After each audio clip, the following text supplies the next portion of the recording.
माननीय सदस्यगण, जिन्हें आज नियम 377 के अधीन मामले उठाने की अनुमति दी गई है, वे व्यक्तिगत रूप से तत्काल मामले का अनुमोदित पाठ सभा पटल पर प्रस्तुत करें। आइटम नंबर 19, केंद्रीय बजट पर सामान्य चर्चा। Doctor Shashi Tharoor ji. Thank you very much, Mr. Chairman. May I have your permission to speak seated? I am afraid I have a fracture on my foot. You are permitted, sir. Thank you, sir. Thank you for granting me the honor of voicing on behalf of the Indian National Congress my perspective on the Union budget presented by the Honourable Finance Minister, whom I'm glad to see in the chamber. Last year, when I was standing in this very place, I had remarked that the 2025 Finance Bill reminded me of the garage mechanic who said, "I couldn't fix your brake, so I made the horn louder." Looking at the budget this year, I'm saddened to observe that though the horn has been muted, that there hasn't been enough movement. For this budget too appears to be a squandered opportunity, equivalent to rearranging the airbags on a crashing car while assuring the passengers that the chassis is sturdy and they will feel better afterwards. This budget is praise for prudence, but prudence without vision or fairness is hollow. It ignores unemployment, it ignores rising living costs, and it ignores inequality, offering little to address the real struggles and aspirations of the Aam Aadmi. The government speaks endlessly of welfare, but its spending tells a very different story. Behind flashy announcements like chronic underutilization and administrative failure. Media reports show that of over 5 lakh crore budgeted for 53 major welfare and infrastructure schemes last year, barely 41% was spent in the first 9 months of the fiscal year. Take the Jal Jeevan Mission, allotted 67,000 crores, it managed to spend an astonishingly low 31 crores in 9 months. The much-touted PM Schools for Rising India scheme spent only 473 crores out of 7,500. More shocking of all, the Pradhan Mantri Anusuchit Jati Abhyudaya Yojana, meant for the socio-economic upliftment of scheduled castes, utilized out of 2,140 crores, merely 40 crores. This is not governance, Mr. Chairman. This is headline management. Where promises are loud, like that horn, budgets are grand, but delivery is conspicuously absent. The budget this year has landed with a thud, not because of what it contains, but because of what it omits. Behind claims of fiscal prudence lie a more uncomfortable reality. The Indian state is shrinking, not by design, but by compulsion. Government expenditure as a share of GDP has declined over the past decade, briefly rising during the pandemic before reverting close to the 2016 levels, driven by stagnant revenue mobilization. Tax receipts have remained flat relative to GDP. Disinvestment has underperformed, and non-tax revenues increasingly rely on extraordinary transfers such as Reserve Bank of India dividends, an unsustainable substitute for a stable revenue base. More troubling is the shift in the tax burden towards individuals, bearing a greater share of the tax burden than corporations, despite sharp post-pandemic profit growth. To elaborate further, in fiscal year 2017, corporate taxes were 3.2% of GDP, personal income tax was 2.3% of GDP. In fiscal year 27, that is 10 years later, they are projected to be 3.1% for corporates and 3.7% for personal income tax of individuals. So your revenue is coming disproportionately from the individual taxpayers. Fiscal consolidation since COVID has been achieved largely through expenditure compression, presenting necessity as virtue and compulsion as choice. Within these constraints, the government has relied on low-cost measures such as tax simplification and targeted incentives, but the budget offers no credible medium-term framework linking spending to employment and productivity. Capital expenditure is emphasized, yet weak demand, stagnant wages, high youth unemployment, compressed welfare spending, and inadequate devolution to states all persist, leaving India fiscally disciplined but developmentally constrained, without the revenue capacity or strategic clarity to deliver real economic security for the Aam Aadmi. This is why, Mr. Chairman, this is what I call an underwhelming budget. Now, let me look at specific sectors. M.S. Swaminathan had famously said, if agriculture goes wrong, nothing else will have a chance to go right. And this, I believe, is as good a starting point as any. Mr. Chairman, it's high time we stop treating agriculture as some issue that will sort itself out, because 46.1% of India's workforce and 60% of our population depend on agriculture and allied activities.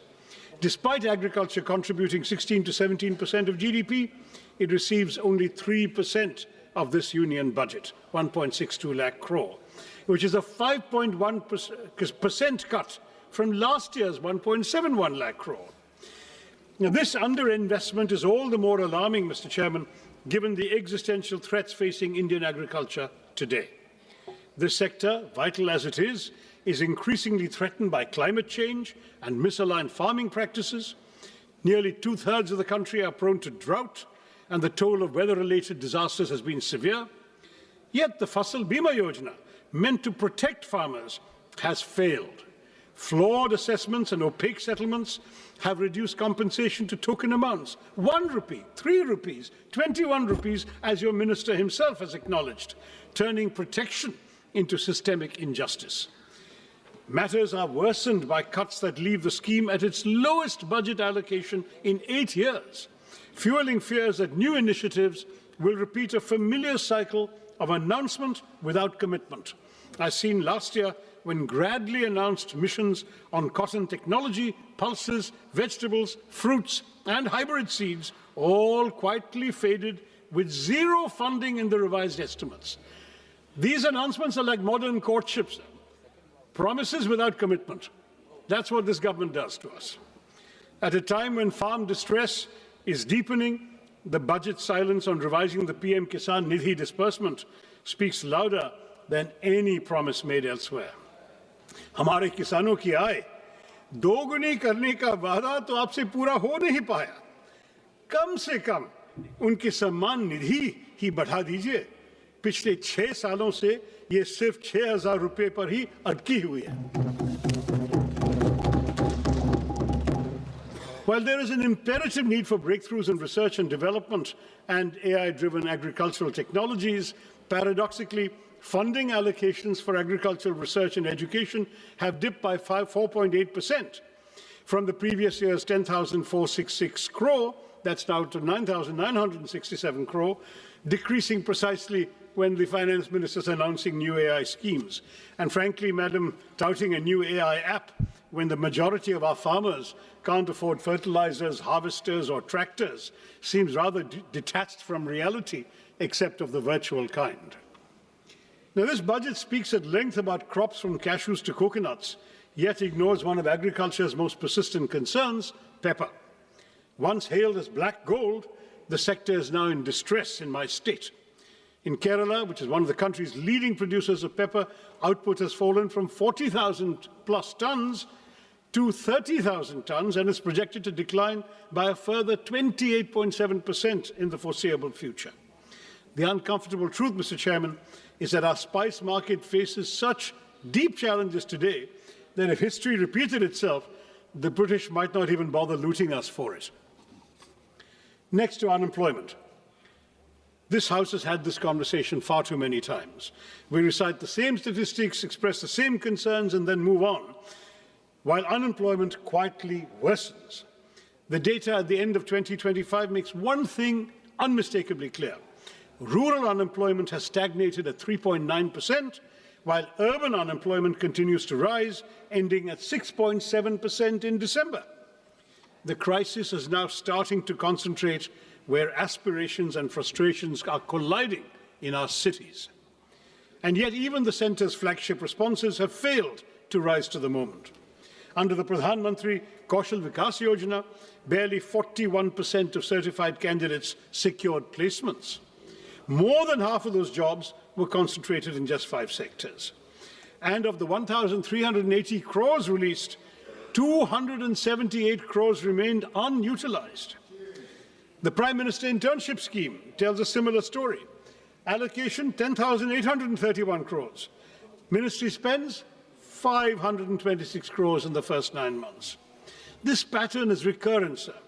In fiscal year 25, allocations were cut after large unspent balances, with actual spending at just 680 crores. So much for creating employment when we can't even spend the money allocated for the job of creating employment. And what of gig workers, the backbone of our new economy? There is no mention of them in the budget. Their welfare has been deprioritized at a time when unrest grows over the absence of clearly defined benefits, time-bound claims and appeals mechanisms, and mandatory disclosure of work hours, earnings and deductions. This silence further weakens the gig workers' access to social security in practice. Any discourse about the workers of our country stands incomplete without a discussion about Manrega, now replaced by the ambitious VB-G Ramji Act.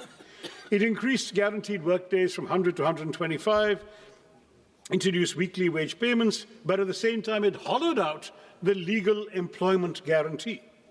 While Manrega was demand-driven, fully centrally funded for unskilled wages, and rooted in decentralized planning, the new Act caps central funding through state-wise normative allocations, shifts 40% of the costs, the wage costs, to most states, and allows the scheme to be paused for up to 60 days during the peak agricultural seasons, shrinking the real window of guaranteed work.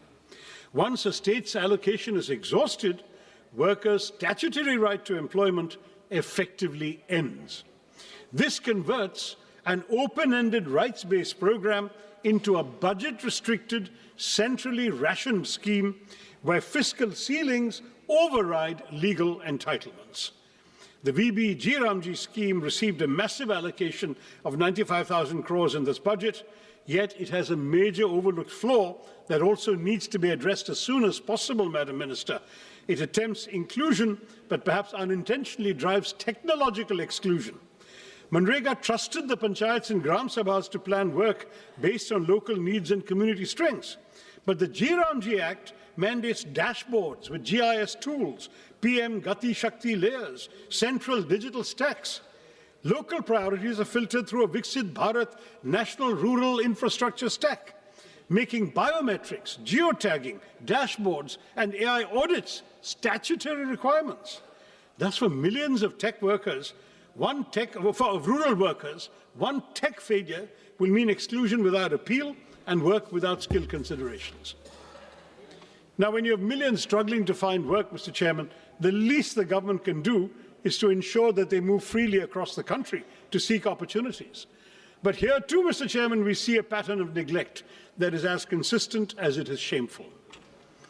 Nowhere, I might add, is this neglect of connectivity clearer than in Kerala.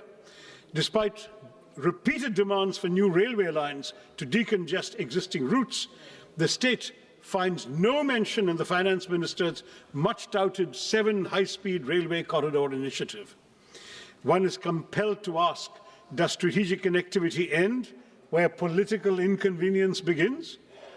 The consequences of this neglect are borne daily by passengers and railway staff alike in my state. Chronic overcrowding has pushed passenger capacity to dangerous limits. Sanitation has visibly deteriorated. Even basic facilities remain inadequate. It's telling, Mr. Chairman, that locomotive pilots entrusted with the safety of thousands are forced to work without assured access to toilets. For passengers, the experience is no better. Overcrowded coaches, unsanitary conditions, and a steady erosion of dignity that no glossy brochure can conceal. These failures are structural, they're not incidental. The railway sanction strength across categories stands at over 2 lakhs, yet only about 1.59 lakh employees are in service.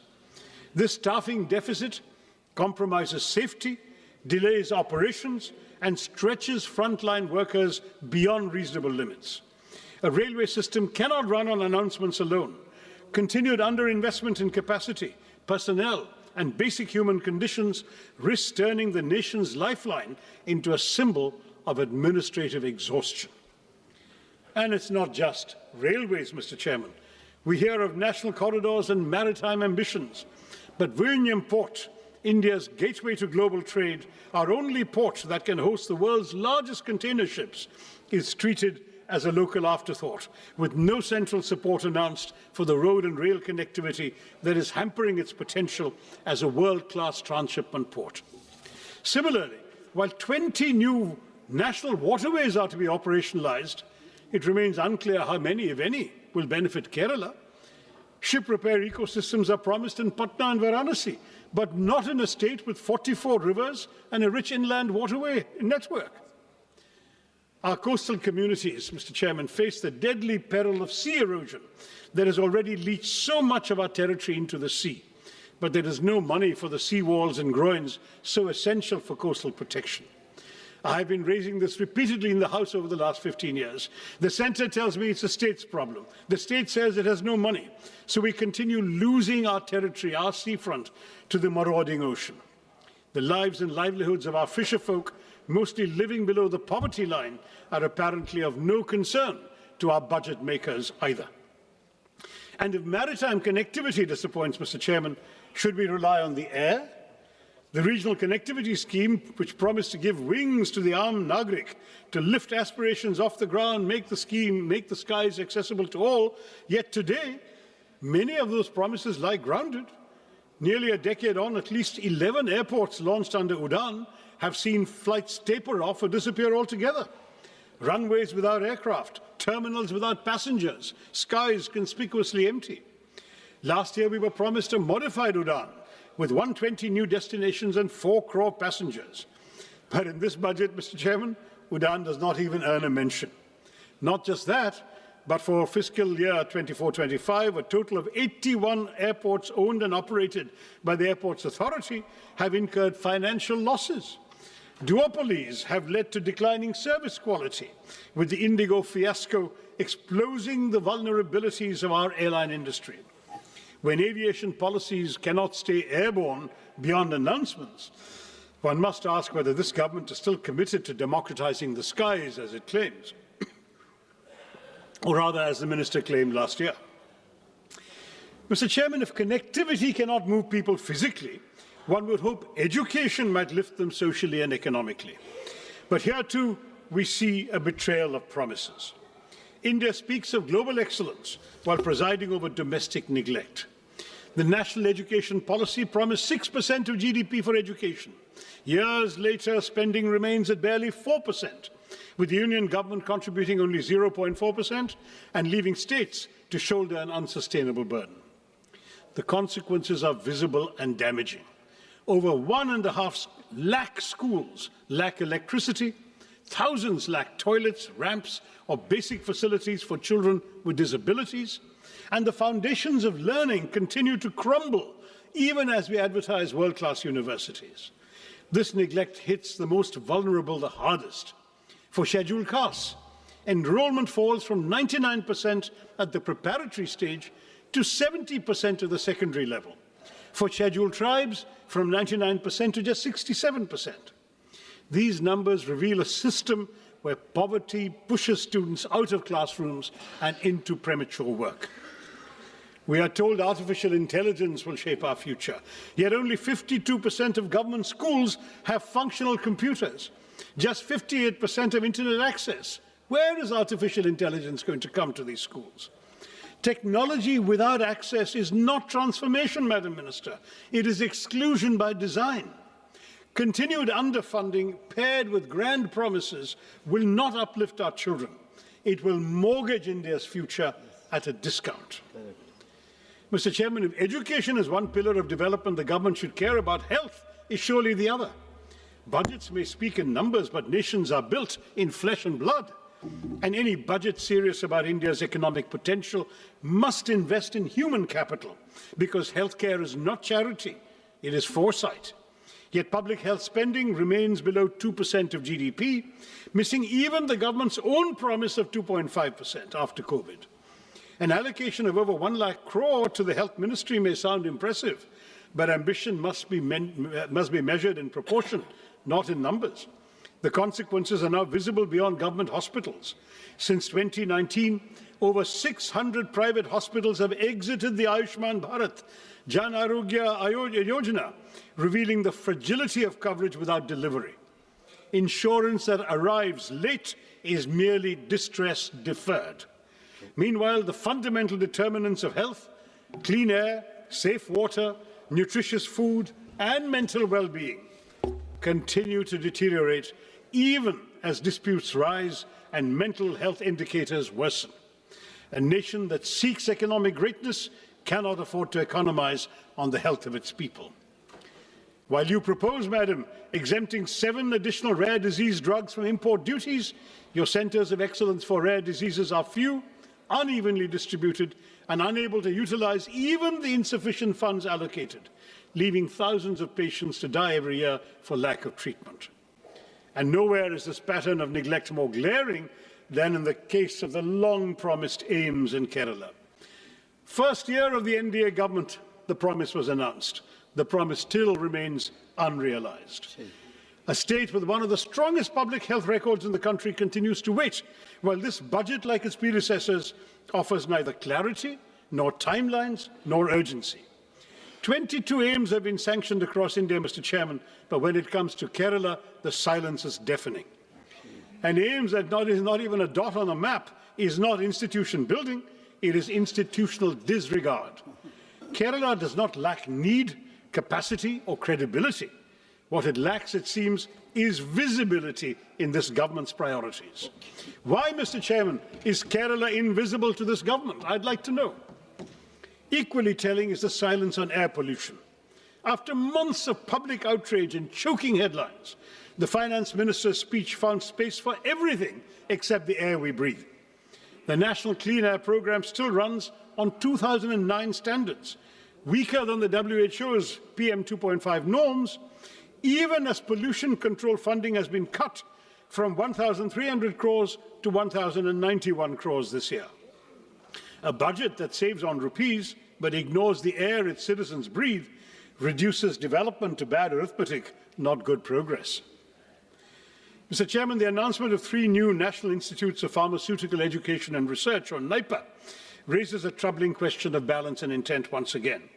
I'm sorry to return to my state, but Kerala, despite one of the country's strongest public health ecosystems and a proven record in healthcare delivery, once again went unaddressed, even as NIPAs are concentrated and clustered in northern and eastern India, and a single institute in Hyderabad is expected to serve the entire south. This imbalance is not new. I flagged it 2 years ago when I was chairman of the Standing Committee on Chemicals and Fertilizers. At a time when over 60% of India's 8,500 MSME drug units lack support to adopt even good manufacturing practices, such skewed institutional allocation risks shrinking rather than strengthening our manufacturing base.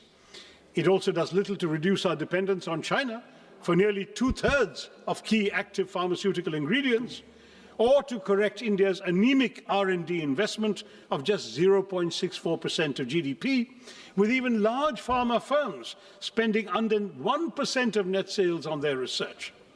The result is predictable: limited innovation, continued reliance on low-cost biosimilars, and life-saving biologics priced far beyond the reach of most Indians, where public health spending remains so much below the GDP target of 2.5%. Without correcting regional imbalance and backing institutions with serious R&D support, this NIPER initiative risks sounding visionary while delivering exclusion. Now, all of these shortcomings in the sectors I've surveyed, in infrastructure, education, healthcare, might have been bearable if at least the economic burden were distributed equitably. But as per the UNDP Inequality-Adjusted Human Development Index, India ranks the lowest of all BRICS countries at 130.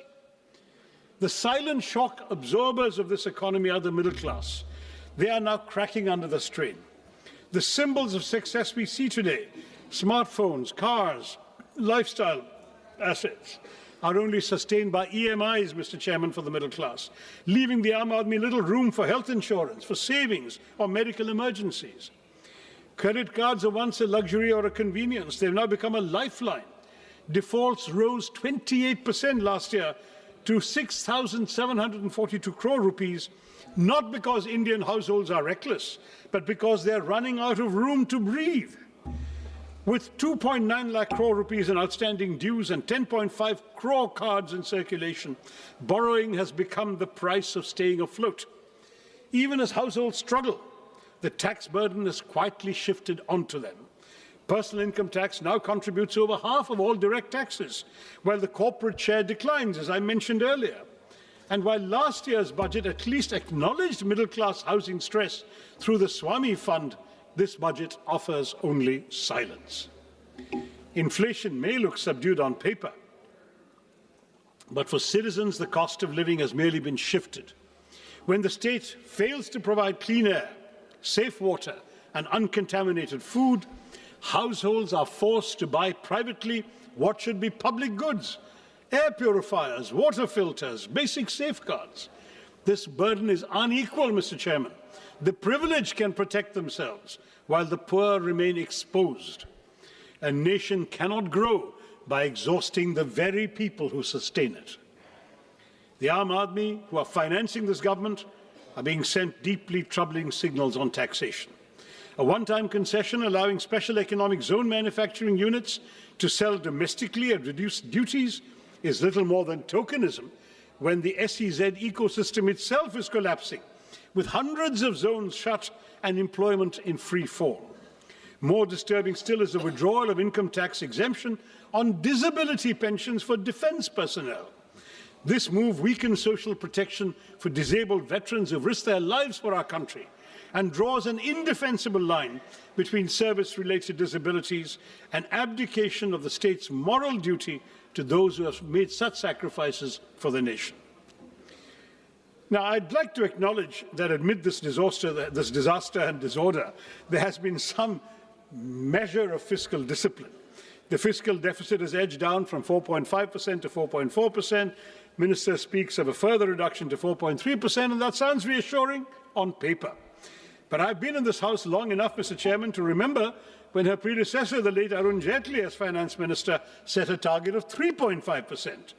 We're nowhere near that benchmark today, yet we seem eager to applaud for settling at a much higher number. Perspective matters, sir, and without it, these figures lose their meaning, especially when they fail the only test that truly counts: whether the Aam Aadmi has more money in his pocket, whether he has wages that keep pace with prices, whether he or she has a life that is becoming easier. Fiscal prudence cannot be celebrated in isolation when household budgets remain under strain and economic security is elusive for millions. In this budget, the Union government has once again doubled down on an infrastructure-led growth strategy, raising capital expenditure to 12.2 lakh crores on the assumption that public capex will crowd in private investment and generate jobs. But this promise has yet to materialize. In fact, it hasn't materialized at all during this government's tenure. Private investment has throughout remained sluggish. Labour-intensive sectors are crowded out by capital-heavy projects. Welfare spending has been compressed, and key subsidies and social sector allocations fall short of stated goals. The burden has increasingly been pushed onto the states without adequate devolution of tax revenue. Meanwhile, unemployment, particularly amongst educated youth, remains distressingly high, and capacity utilization continues to remain below levels that would trigger a genuine private investment cycle. In this context, the capex-centric approach appears less like a strategy for inclusive growth and more like a gamble that ignores weak demand, joblessness, and the lived economic distress of the ordinary citizen.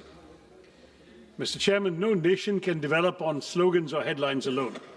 India's investment in research and development remains stuck at 0.6% of GDP, not only below advanced economies, but even below several emerging ones. China invests about 2.4%, Brazil even over 1%, the US 3.5%, South Korea 5% of GDP. A country that aspires to be a manufacturing and knowledge powerhouse cannot afford to treat research and development as an afterthought. I would urge the Minister to elevate R&D as a national priority. Now, on urban cities, on our cities, it should be pointed out that the hesitancy in innovation is reflected in the Smart Cities mission, which has become a reminder of unfulfilled promises. A decade after Smart Cities was announced, deadlines have been repeatedly extended from June 23 to December 25, no real change on the ground. Claims of 96% completion certainly ring hollow for somebody from Thiruvananthapuram or Warangal or Silvassa or Port Blair, because they're all incomplete. Large parts of the northeast continue to lag, leaving even the Parliamentary Standing Committee unconvinced. Instead of transforming urban life, the mission has largely polished a few elite enclaves, while basic services for millions remain untouched. I can't not mention the new interim trade agreement with the United States, sir, because that has just come out after the minister's speech. It looks less like a free trade agreement than a pre-committed purchase agreement that overturns every principle of reciprocity. How can we speak of a reciprocal tariff of 18% on one side and 0% on the other? At a time when India's total bilateral trade with the US stands at roughly 130 billion US dollars, and we have a trade surplus of only 45 billion US dollars, we have surprisingly promised to buy $500 billion worth of American goods over 5 years. This effectively converts a surplus into a long-term deficit by executive assurance rather than by market demand. No major economy has ever neutralized its own trade leverage in this manner. While the US continues to impose import tariffs of up to 18%, we have committed ourselves, apparently, according to this joint statement that I've been seeing here, joint US-India statement, to impose tariffs up to 18% on Indian exports, and we to slash tariffs to near zero levels, open agriculture, dilute data localization, soften intellectual property safeguards, and even redirect strategic energy imports, especially away from Russia, to meet purchase targets. Now, this is not strategic balancing. It is economic preemption. Parliament has neither been told how farmers, MSMEs, and domestic industry will be protected, nor why India has voluntarily surrendered its negotiating power without securing proportional market access. Without securing proportional market access or policy space in return. I know the government will say, wait for the final agreement, it's coming in mid-March, but let them be aware these concerns exist right now, sir. Yes. The government's claim that India has secured a better deal than China, Vietnam, or other Asian economies does not withstand scrutiny. While India has obtained a tariff reduction of 1 or 2 percentage points from them, no East Asian economy has agreed to deliberately dilute its trade surplus with the US through guaranteed purchase commitments. On the contrary, China, Vietnam, and several ASEAN countries have actually expanded their trade surpluses with the US, even amid heightened trade tensions. And this ambiguity, Mr. Chairman, has a direct bearing on the credibility of the budget itself. When both the Minister of Commerce and Industry and the Minister of External Affairs were questioned on these commitments, they were really offered no clear explanation of their scale, timeline, or fiscal implications. Now, the reason I mention this in the context of the budget is that key budgetary assumptions on trade balances, external financing needs, and overall macroeconomic stability rest on information that the Parliament does not possess and has not been given. A budget framed amid such uncertainty is not just incomplete, it asks this House to approve numbers without knowing the obligations that may soon overtake them from this trade agreement. Now, I do want to say that when the two ministers play ping-pong with each other, saying it's not in their mandate to answer the question, each one attributes it to the other, then that looks like a rather disappointing game, because when no minister claims ownership of something like this, accountability disappears, and Parliament is left staring at a budget that conceals obligations that the government seems to lack the courage to admit openly. In short, Mr. Chairman, the real weakness of this government's budget lies in its implementation, where rhetoric is not matched by reality. Let me quote that famous verse once again by Mirza Ghalib, which I think perfectly captures our reality today as reflected in this budget and its aspirations. हमको मालूम है जन्नत की हकीकत, हमें मालूम है जन्नत की हकीकत, लेकिन दिल बहलाने के लिए गालिब ये ख्याल अच्छा है. That seems to be what we have had inflicted upon us. We know the reality behind these claims, these tall promises, these narratives of model governance, but they're not policies grounded in outcomes. They're carefully curated illusions. Glossy schemes, utopian projections, they might soothe the imagination, dil to behlata hai, but everyday life for the ordinary citizen of India has remained unchanged. Hope is repeatedly sold, but delivery remains perpetually deferred. Viksit Bharat by 2047 is an admirable ambition, safely more than 2 decades away. This budget offers no credible pathway to reach it. Instead of narrowing the gap, it widens it. Unemployment continues to rise. Poverty hardens. Jobs remain scarce. Wages remain stagnant.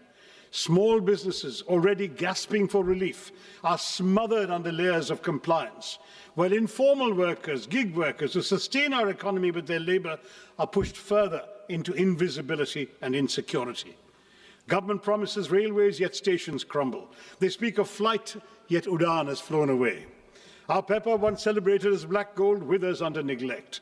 Our long coastline stretches endlessly, but is ignored when it comes to protecting it. Education is curtailed precisely when it should be expanded, while the rhetoric of world-class technology and AI grows louder. 1.5 lakh schools still function without electricity, yet Viksit Bharat is spoken of as if the lights are already on. When vision is severed from reality, it ceases to be aspiration and becomes merely an illusion. A truly Viksit Bharat will not be built on slogans, Mr. Chairman, not built on speeches or symbolism, but on delivery that reaches the last citizen of India. Turning promises into outcomes is not a favor. It is not a choice. It is our kartavya. It is your kartavya, may I say to the government. Thank you, Mr. Chairman, and Jai Hind. माननीय श्रीमती अपराजिता सारंगी जी।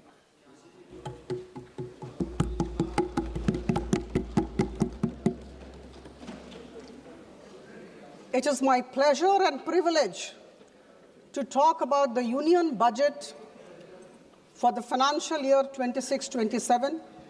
Thank you, Chairman, sir, for giving me this opportunity.